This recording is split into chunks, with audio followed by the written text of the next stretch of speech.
go. Hello, everyone, and welcome back to another episode of Ask Anything, brought to you by Moser Consulting.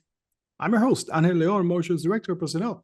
We're glad that you're with us for this episode of Ask Anything because today we're going to be discussing AI job fails, what not to do when applying to a job using artificial intelligence. And today, someone from my team is actually joining me. Bryan Robertson, our senior recruiter, joins us to discuss this topic. We're diving into a topic that's become a hot button issue in the job market: artificial intelligence, or AI, and the job search. AI tools are everywhere now. People are using them to write resumes, polish cover letters, and even prepare for interviews. But here's the thing: while AI can be a helpful tool, if it's not used the right way, it can actually hurt your chances of landing the job. That's why today's episode is called AI Job Fails: What Not to Do When Applying Using Artificial Intelligence.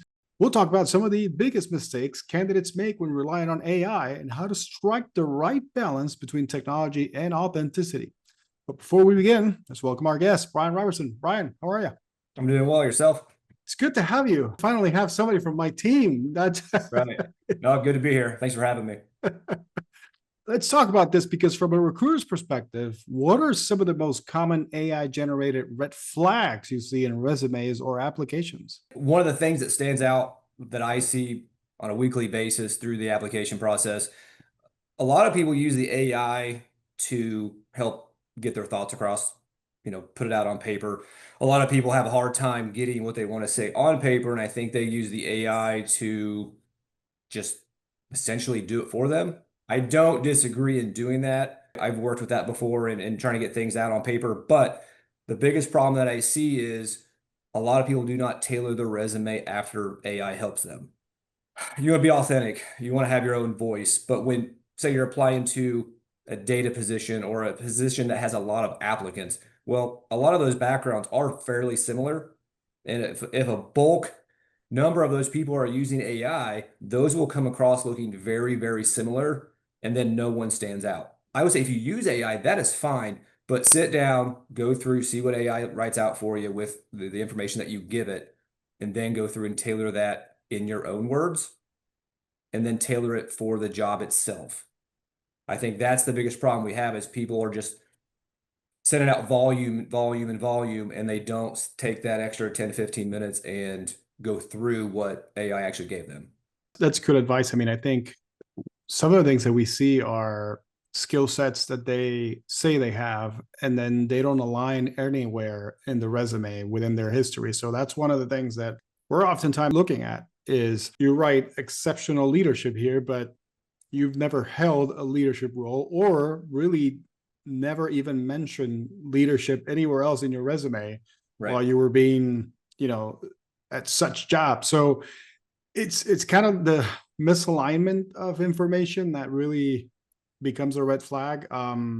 So again, listing achievements and things that don't actually align with what they're doing, I think that's some of the biggest pet peeves that I feel when looking at resumes nowadays, that I look at and I know that they've been worked through AI. Right. Yeah. A lot of times they'll look at the job postings, and every requirement per se that's on there, it turns out to be it's bold, it's a keyword, a lot of times it's at the top, so it all stands out. But kind of like you said with like the leadership skills, when you ask them about their qualifications because it's listed on their resume, they tend not to be able to talk about some of the things that's on there. Yeah, and you mentioned keywords and all that stuff. I mean, that's something that, coming from the federal government, that was huge. Their ATS systems basically read through your resume, and if you didn't have certain keywords that were in that job description, you were not passed. Right. So coming from that world to a world where we actually look at resumes and take a look at your history, your background, it's a lot worse, I would say, but a lot better, because we're actually taking the time of looking at people and looking at resumes and not really relying on the ATS itself to do this part. So again, if you're, like Bryan said, if you are going through the motions and if you want to use AI, there's nothing wrong with you running your resume through AI and just kind of seeing, hey, what do you think about this? What are your recommendations about what I should do, what I should write? But don't strictly take what it takes you and say, okay, I'm just going to name this with my name and the date, and here we go, boom, here come 10 different jobs. Awesome.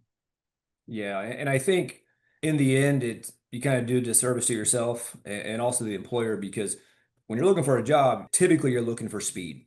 You want to have an efficient application process, interview process, and most oftentimes when you're looking for a job, you're not looking 3 months, 4 months down the road, 6 months.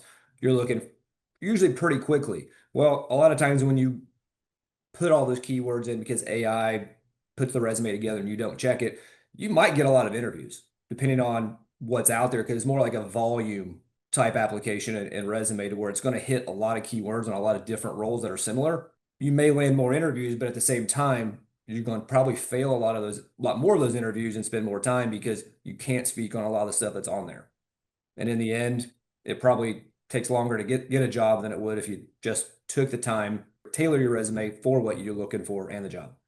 So, where do you think candidates tend to rely on AI heavily, and how can that really hurt their chances of standing out? Again, I think it goes back to the voice. I think we kind Mm. of live in a world now to where people want to be efficient and quick. I don't want to say take the easy road on some occasions, but if we're not being authentic, it's hurting your chances a lot unless you're just, I don't want to say it, you're just, doesn't matter what the job is, you'll take it. But we do ourselves a disservice by not being authentic and having a voice. Because if we get a job and we get into a position to where they're expecting us to be the person that our resume says, well, if we Yeah. get into that job, end of the day, it may be the wrong position for us in the wrong company. Uh, Hmm. Never lose your voice. Always find a way to show people who you are.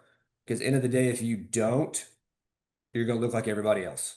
Yeah, I think besides resumes, I think the other number one item that people use AI for are cover letters.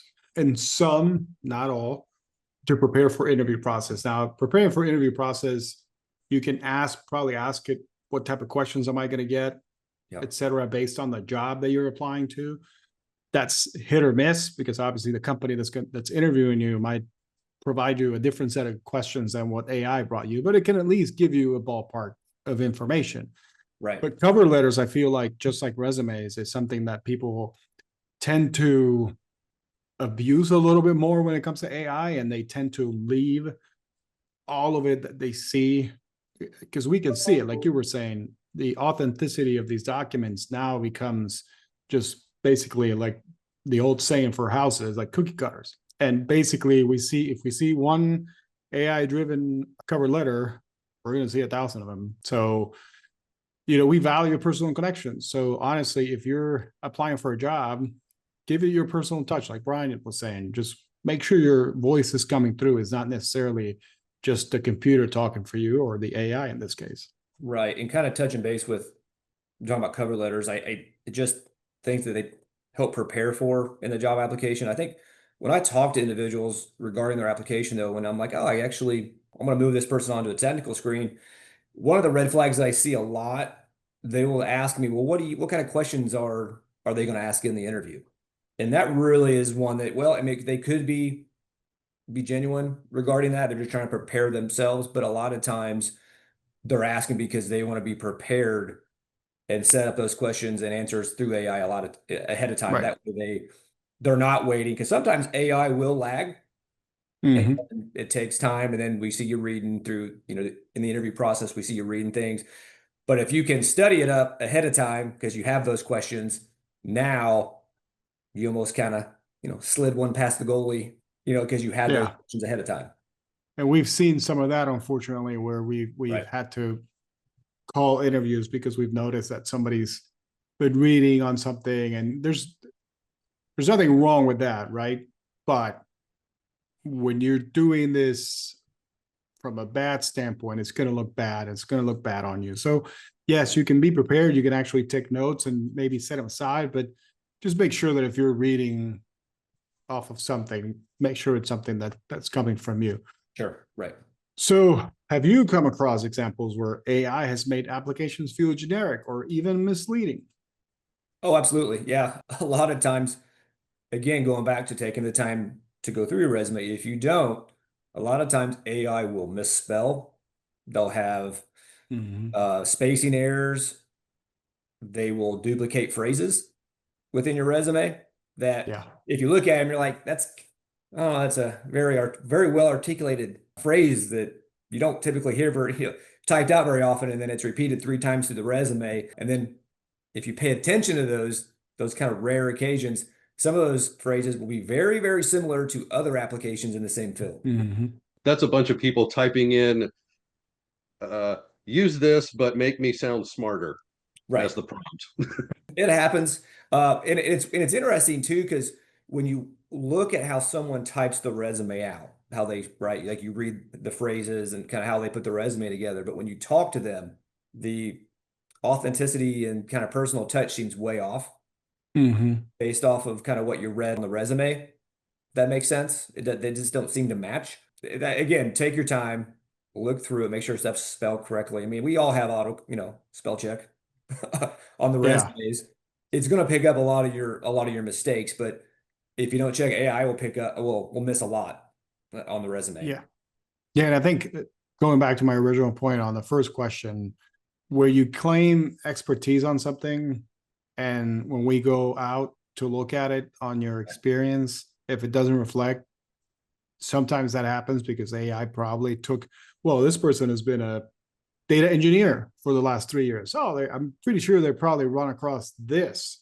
And then they just blurt out some sort of process or software that you've used and you've never used it, or you've never run across that process. So AI lists it and you're like, all right, I'm good to go here. And then we ask you about it and you can't really answer that question because you've never actually used it. So that's where I think the advice that we give you is to, again, if you want to run your resume through AI and you want to optimize it, by all means do it. Just make sure that you're actually reading what comes out of there and make sure that your examples are being captured accurately. Right.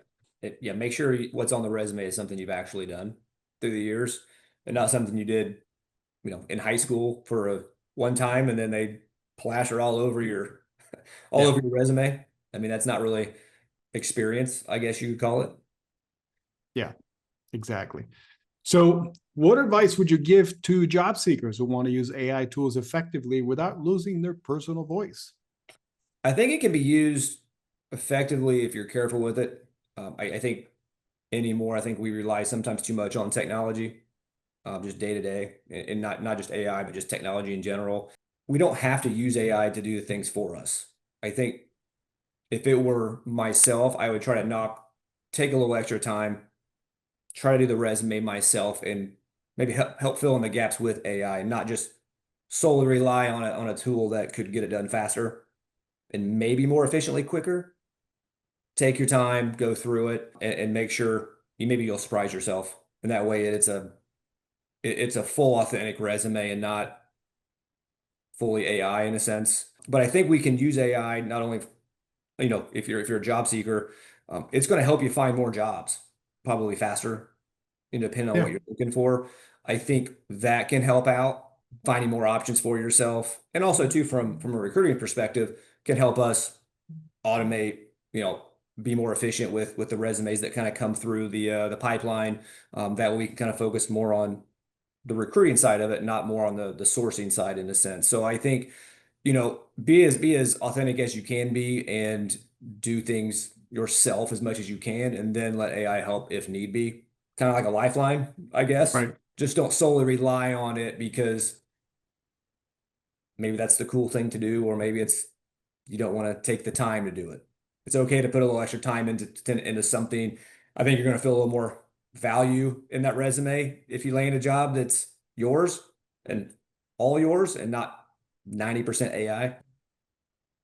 Yeah, I'd say use it sort of like a career coach, not necessarily a ghostwriter for you.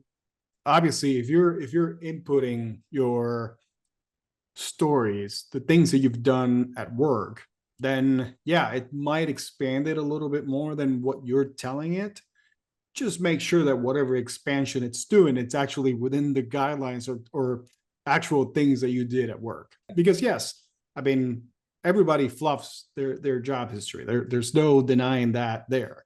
But you don't want to fluff it with stuff that's too gooey and too marshmallowy down the road. You want to fluff it with stuff that's real, that you can actually speak to. So again, if you're going to use it as a career coach, not a ghostwriter, read it. And my suggestion is when you have it up on the screen, take a look at it, read it out loud. If it doesn't sound like you, maybe you should rewrite it. Maybe you should take some of the stuff out that it wrote for you and that you feel like, I didn't really do this, or I didn't really have time to learn this process, and maybe take that out or rewrite it some other way. Right. And I think, a lot of times I see, the resume is not tailored again for the job, but I don't see, you want to put value into a resume. You want to show who you are, like we've talked about for a little while. But Right. that can be if Moser Consulting values culture, and XYZ, all these things that Moser values. Well, if you value those things, let's get that on the resume. So, hey, I have Mhm. values that the company has, but we're not going to be doing that if we're using AI, because AI has not done research on the company to match your core values, things like that. So if you can help match core values with what a company is all about, and that kind of resonates with you, let's do that by not using AI. Let's keep it personal. But if we use just AI, we'll miss out on some of those important things. And I think that if we can go that route to where we take that time and to put it on a resume that makes sense for how we feel, in the end, I think we're gonna have a better experience in that interview process, but also the company and the overall job candidate pool will match better for the hire Right. and more efficiently. And in the end, what's the goal? We want to hire people that stay hopefully long term. Well, Mhm. I think if we rely too much on AI to do the things for us, not only day-to-day tasks, but writing resumes, day-to-day job, things at work, I think in the end, personally, I think we're going to have a higher turnover, in the end. Yeah, I agree. So what are you doing, and that you know of, hiring managers are doing, in order to spot or even counter AI assisted applications? It's kind of became more of an issue in the last year, maybe less, that we've seen AI, kind of more applications and more problems come through with AI. So to kind of counter and offset what AI will pick up and not, I had to kind of get creative with the questions that were being asked on the front end through the recruiting system that we use. So AI won't answer a lot of questions in the application process. So a lot of times you see candidates come through and you have questions, doesn't really matter what they are. AI a lot of times won't answer them. The candidate has to answer them themselves. So if a candidate answers one, well, if AI picks up one, it just leaves it blank. So asking the right questions on the front end to try to get a human, I guess you could call it, to answer those questions, it should help out a little on the front end and kind of weed out some of those applications. It's kind of like putting in find the boxes with all the bicycle wheels. Make sure it's someone actually sitting there doing that stuff. It'll help kick out some of the applications that AI is kind of just throwing over and, I guess, spamming you in a sense. But what we've seen, especially with the system that we use, is there's guardrails that are being put in place as we speak right now that are going to help obviously spot some of these issues that we're getting with AI, and specifically resumes. And some of the things that we've seen specific to us has been, we get sort of like the similar resume for different candidates, very similarly written, a lot of same examples, etc., but with different names. So a lot of those guardrails that are coming up, all these ATSs, basically means that they're going to be able to catch that. They're going to be able to identify, hey, this resume is very similar to this one. The individual's name is not the same, or their phone numbers may be changed by one digit, or their email changes by one letter. So Yeah. a lot of that, we're catching it right now, but eventually some of these systems will actually get up to date and actually pick these things off right off the bat without us having to interfere. But still, we're going to have to interfere anyway, because we have to obviously do our cultural assessment and basically do our first check-in with every individual. So there's things that the software can do, and of course, as you were mentioning, there's things that we can do, like you were saying, putting questions in front of them so that we're making sure that it's a real human being that's actually answering them. Ultimately, the goal is, like you were saying, is to bring people in that are going to remain with your organization for a very long time. So Right. if you want that to happen, you need to make sure that you have all these guardrails in place so that you can actually do that. Right. It's unfortunate we have to do that, but unfortunately it's kind of the world we're in right now with technology. But like you had mentioned, some of these ATS systems are going to be putting your guardrails in place. And at the same time, now we've got, and I just looked into this just here recently, the AI scorecards, especially with our ATS system, that should, there's options to actually pull off the resume keywords to help push candidates to it makes more sense that this person is more qualified than this person based off of what's on their resume. So if they can find a balance between how to kick out and guardrail what's coming through, and then the AI scorecard comes through as well to kind of rate those resumes, it should help automate some of the stuff for us. But then it's our responsibility as recruiters and hiring managers to, make the decision, do this, the strategic thinking and all that stuff on the other end of it to weed out the rest of them, I guess. So in the end, AI can be a very good tool to use. It just doesn't need to be abused. And I think sometimes we do too much of that. And I think in the end, we'll all learn what the best path is. But right now, it's kind of getting out of hand at times. Yeah, I agree. Before we go, looking ahead, do you think AI will become an expected part of the job search process, or will authenticity always win out? I'm not sure it's going to be expected. I see AI being used more so in specific backgrounds, and industries, I guess, within certain fields. I think it probably will be just like anything else. And when something catches on, I think more people will start using it. But if it's, like I said, if it's used the right way, maybe it will be expected because everyone's doing it type thing. But I think authenticity always wins at the end of the day. If you want long durations at companies, you want to build cultures at companies, it has to win out. Authenticity does, because if not, I feel like there's going to be a ton of turnover within our companies, and we're going to lose a lot of companies. Are going to lose that feel, of who they are, kind of like your just individual authenticity. We don't want to lose that. Companies don't want to lose that. If we can find a good balance to, again, use AI as more of a lifeline to help out, I Right. think it could be a great tool for not only candidates and job seekers, but also companies that are looking to hire.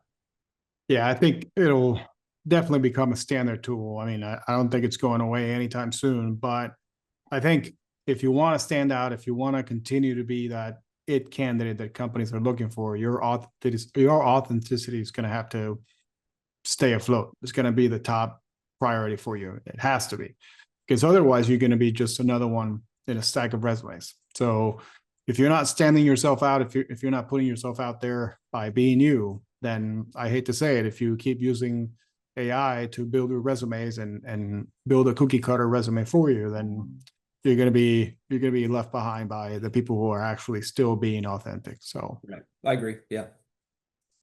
all right, Bryan, it's been a pleasure to have you. This is a great conversation. So I'm sure we could probably speak about this topic way more than we are, but Right. let's keep the people wanting more. Maybe we'll bring you Right. back again for a See little what bit AI, more. I see what AI looks like here in 6 months or so, or a year, and see if we're having the same conversations. Yeah, it'll probably change between now and the end of the year. So Yeah. might have you back in January or February. So don't go too I'll be far. here. Yeah, I'll be here. Thank you for listening in to this week's edition of Ask Anything presented by Moser Consulting. We hope you enjoyed listening to Bryan Robertson talk to us about AI job fails. Be sure to join us next time as we dive even deeper with our resident experts and what they're currently working on. Don't forget to share your ideas or topics with us through our social media. In the meantime, please remember to give us a rating and subscribe to our feed wherever you get your podcasts. Until then, so long, everybody.